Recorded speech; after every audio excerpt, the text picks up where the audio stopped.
Hello everyone, it's Lindsay, and today we are going to take a peek at the newest member of the Illustrating Bible family over at DaySpring. So I have several reviews of these Bibles on my channel. I will link all those videos down below. So this will be not a super in-depth review because I've already tested products and done all that goodness. So for those of you who've been following for a while, or maybe you're new and didn't realize what these are, this is the first edition of the Illustrating Bible, was the rose gold one that was branded with Illustrated Faith. This is the entire 66 Bibles, or 66 books, all in one spiral bound Bible. And then they retired this one. You can't get this one any longer. I get a lot of questions about that. This is not in print anymore. They now have this version here, which is the green.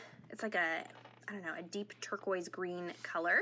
This one is available over at DaySpring currently, so I will have that link down below for you guys. Again, this is all 66 books in one Bible. I am obsessed. I can imagine going back to a regular journaling Bible after, creating in here with all the extra margin space. It has been amazing having the coil binding, the extra thicker pages. So I do have, like I said, a review that shows how different products play in here and react with the paper, because the paper is thicker. I guess it's not this one, it's the first one, that I did a full test of different markers and paints and inks and mediums. And so if you have questions about how the paper performs, check out those videos. I won't be doing that again because the new one is the same paper as what is in these other versions of the Illustrating Bible. So you have the option to get this one that has all 66 books, or they've started releasing these ones here that are individual books. So last year at about Christmas time, they released the Book of Luke, which was this one with the blue cover. And there have been a few changes to this in comparison to the Big Mama that's got all the books in it. So it is a chipboard cover, so it's a nice sturdy cover. Obviously the color is different, and then the font is larger, so it's 12-point font in here, and the translation is the NIV translation instead of the CSB translation that you find in the other Illustrating Bibles. So starting today, they've just released this new one here, which is the Book of Psalms and Proverbs. So now we have the Book of Luke and Psalms and Proverbs. This one is a few dollars more than this one, and you'll see it's because it's two books in one. So you'll see it's a little bit thicker, a little bigger, because it has two of the books, but everything else is the same inside as far as having giant margin space. In Psalms and Proverbs on this side, you get up to about 6 inches of margin space to work on, and then over here is just shy of 4 inches. So if you have journaled in any variety of Bibles, Psalms and Proverbs are laid out typically in this way here, and so it gives you a lot more margin space with the way that it is outlined. But again, it is 12-point font, so it is going to be nice and easy for most people to read. And you're going to see the color on this is beautiful. So the Luke one was this deep blue color, and then this one is this amazing shimmery coral. I don't know if you'll be able to see it on camera, but it does actually have a shimmer to it. If you guys collect gelatos or have worked with gelatos, I would say this is 100% exactly the same as metallic melon in gelato. So if you're wanting to know what color this is, if it's hard to tell from the photos or from videos that you've seen, definitely grab one of the metallic melon gelatos, and that's going to give you an idea. Even with the pearlescent sheen that it has is very similar to that gelato.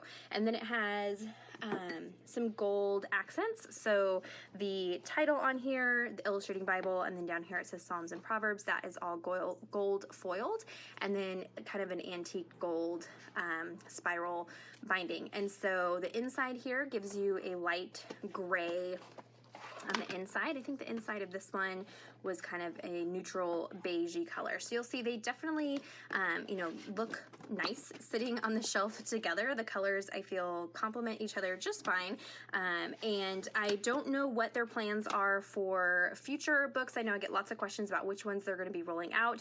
I think this one is going to be a favorite and may even sell out, because I don't know about you, but I do a lot of journaling in the Psalms and Proverbs. I'm constantly needing more space, and so this is nice to have a whole separate Bible, I guess, dedicated just to Psalms and Proverbs that give you extra space to work in. So what I thought I would do for today is just do an entry with you guys and kind of share with you how I'll be working in here and show you just how much abuse these pages can take with mixed media. I don't ever really prep these pages. I will say that this particular paper, even though it is much thicker, is not super great for watercolor. So if you're somebody who's doing a lot of just exclusive watercolor painting, you may have some difficulty with this paper unless you use something like a gritty gesso or watercolor ground. I have a video I'll link down below where I talk about those products and how that works in this Bible. But when you order this Bible, you get a code, and it is in the inside front cover here. I'm not going to show you mine, but right here it says on the back of this little tab here is going to give you a code so you can get a set of printables for free. So they have 2 sets of printables, one for Psalms, one for Proverbs, so you can get one or the other for free, and then the other one is just $5 if you want to have both. And this includes several like hand-lettered word art that you can trace into the margin of your Bible, and it's all going to match, you know, either Psalms or Proverbs, whichever one that you grab. But these are done by Studio 71, who is a company that has done some products with DaySpring before. I have one of their planners and things like that. So you get several of these hand-lettered images, and then you get a set of devotional content. I just printed all mine on regular copy paper for now, and you could, you know, always change it up and print it on cardstock or something like that. But it's going to take you through several sections of each one of the books. It gives you space to respond to the devotional content. There's some prompts at the end of each one of them, and then back here you have a calendar. So if you wanted to do like a day-to-day challenge using this book, you've got, this one has 31 days, giving you a chunk of scripture to read each one of those days. And then there's some challenges that they've put on here as well, like leave an encouragement card or note for people you come into contact with during the week, call a friend or family member, simply check in on them and listen. So some great kind of ways to interact with, you know, the book of Psalms. And then this page here, of course, these are all individual pages. I just printed them front and back for my sake, but they're also going to give you a set of images that you can print on cardstock, clear sticker paper, and then cut those out and use those in your Bible as you journal through these. These are so pretty, perfect as we're heading into Valentine's Day. So there's a look at Psalms, and then the Proverbs one is structured very much the same way. These are they do have dotted lines, so you can cut these down and you can either trace them into here, or if you wanted to print these on clear sticker paper, then you could just cut them out and then have your title just directly on the page. Again, you also have a set of devotional pieces here with prompts and room to journal, same thing. And then a calendar for Proverbs, again, 31 days, giving you there are 31 Proverbs, so you're going to read one proverb each day. And then again, it has some challenges each week if you want to participate in those. And then here are the printables. These are super, super cute. Love these images here. These really remind me of one of Amy Tangerine's collections. So some fun, like gouache painted or acrylic painted cactuses and fruits and things like that. So these would be great to print on either cardstock again or clear sticker paper, and then you have those elements that you can use in here. So again, you get one of these for free, and then you can pick up the other one for $5. We are going to be working in Proverbs today, and so I'm going to show you how to transfer one of these lettered pieces into the margins, and I thought that I would pull out some of the Beloved Society collection from DaySpring and work with that. So let me go ahead and put you on fast forward, and we will put an entry together in this new book of Psalms and Proverbs over at DaySpring. Okay, so I want to throw all kinds of mediums at this page, so it's going to be very mixed media. I've laid down some craft mats underneath my page to protect it, and that's a nice thing about the coil binding is you can kind of flip over a page and not have anything else underneath it. I'm going in with some green ink and a stencil and just adding that to a few areas there. I am journaling in Proverbs 3 verses 5 through 6, which we'll talk about here in just a second. But typically when I add distress inks to any illustrating Bible, or not illustrating, but any journaling Bible, that ink bleeds through no matter what. But in this particular Bible, I can use distress inks, and as long as I don't get them too wet, they just sit on top of the paper and they don't bleed through. So I use that for the stencil. Now I'm going in with some acrylic paint. Now acrylic paint doesn't typically bleed through pages, but I want to show you I can add so many layers onto this page and the paper is going to hold up just fine. It takes it, nothing bleeds through, and I can add tons and tons of layers. So I used a paint card to add a couple little swipes of acrylic paint, and then now I pulled out a brayer and I've put out some white paint, and I'm going to use the brayer to apply that over the top of my background. So I'm going to work in these layers where I build up the color and then I knock it back down, build up the color, knock it back down, because this is all going to be in the background. And on camera, you might not be able to see all the details, but in person, you can really see each little element that is a part of this background. So I'm also going to go in with some bubble wrap, adding some white paint to that bubble wrap and then smushing that down, just going for lots of textures and just some interest to the background. I love the Beloved Society Girl collections, and there's a lot of mixed media feel to some of the elements in there, and so I wanted to kind of mimic that. Next, I'm taking out some acrylic ink, and this is in gold. We're going to use several different acrylic inks, and same thing, just picking up a little bit of that with my brayer and then running it over. I love the effect that the brayer gives. It's kind of this patchy, dry brushed effect on the page. But I'm also going to go in and splatter some of that ink as well. And these inks are super vibrant, super juicy, and they do not bleed through these pages. Pulling out the Elements stamp set. This is hands down one of my favorite Bible journaling stamp sets, and it is currently on sale for only $5 over at DaySpring. So if you've not grabbed this yet, definitely head on over and grab this one. It is a staple in my kit for sure. But I'm just using some archival ink because I'm stamping over different mediums. I wanted to use a permanent ink, and archival ink will 100% bleed through Bible pages typically, but I had no problems on the paper in this Bible. And you can see I kind of stamped that ink off onto my mat before I took it to the page, as I didn't want it super intense black imprints, but I am going to knock some of this back again with another layer of that white paint. Now that's all good and dry, and we can start working on adding this lettering. So you can trace through these pages, even though they are pretty thick, you can see through them. But now that I've added all these layers of inks and paints, I'm going to have to transfer this a different way. So I've gone ahead and cut it away from the rest of the printables, and I'm going to create a little hinge with some washi tape. And this is some tracing paper. So I'm going to cut a little bit of this off, and we can kind of sandwich it underneath the printable and on top of our Bible page. And you want to use it with the shiny side facing down.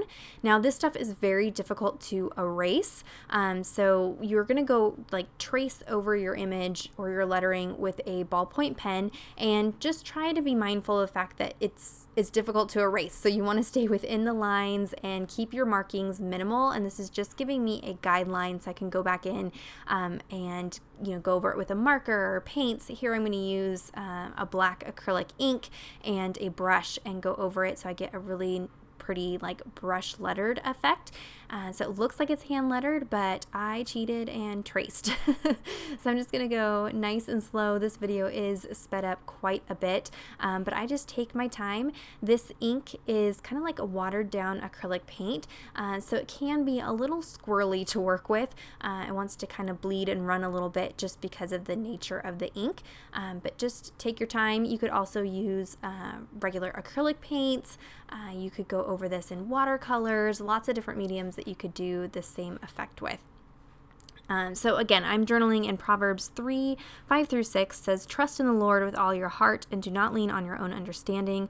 In all your ways acknowledge him and he will make straight your paths." So I love that this Bible has plenty of room that you can really go and do a lot of prayer journaling, which is what I like to do in entries like this. And so I've left myself some room there at the bottom where I can just add lots and lots of prayer journaling around this trusting in the Lord fully. That is something I'm having to do a lot of right now in this season with my health, and so I had a lot of prayer journaling to do on this page.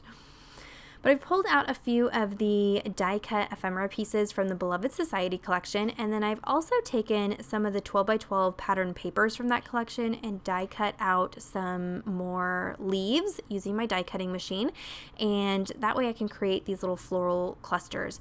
And I wanted to move quickly, so I put these through my Xyron sticker maker, so it turns them into stickers by adding adhesive to the back side of them, and then that way I can just pull them up. They are super sticky, and I can just stick them down. I don't have to fuss with glues or things like that, but I'm just, picking a few different pieces to layer underneath those. And this is a fun way to dress up some floral die cuts, is by using steel dies.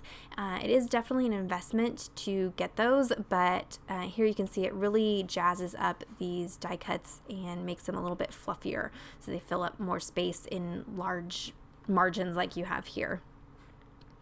And then I just run over that with my powder tool. That way, if there's any adhesive kind of poking out away from the paper, it'll make sure that my pages don't stick together. But you could also use baby powder for that. Just grabbed a couple of other die cut pieces to put around the page, and again being mindful to leave myself some space here that I can do some prayer journaling. I am using one of the Illustrated Faith journaling pens, and I made sure that my page was 100% bone dry. You do not want to write over any wet mediums with these pens, and that's going to increase the longevity of them for you. I'm just using a ruler to give myself some journaling lines, and as I journal that out, and then I'm going to attach this final little piece here. I am going to add a little staple detail to it before I stick it down, but you can see I threw lots of wet inks and distress inks and lots and lots of layers of paint on here, and I will show you in a second here there was no bleed through whatsoever. I'm going in and adding a couple of details with a Neocolor 2 crayon, just dry, and then I'll write in my verse here. So I'm really looking forward to using this particular Bible for doing lots of prayer journaling and getting messy. I love the coil binding because you can just stuff this full of die cuts and dimensional elements and really kind of go crazy in something like this, which is really nice. So here's a look at the finished page. And on the back side here, you can see absolutely no bleed through, and that page has barely even any wrinkle to it. It held up very well. I love these Bibles. So there are links down below for you. Those are affiliate links. DaySpring did send this to me for review, so a special thank you to them for that. But you guys always get my honest opinion about things, so you can check out those links down below. This Bible is available now. Give this video a thumbs up if you enjoyed it, and subscribe to my channel if you're not already subscribed. And until next time, thank you so much. Bye-bye.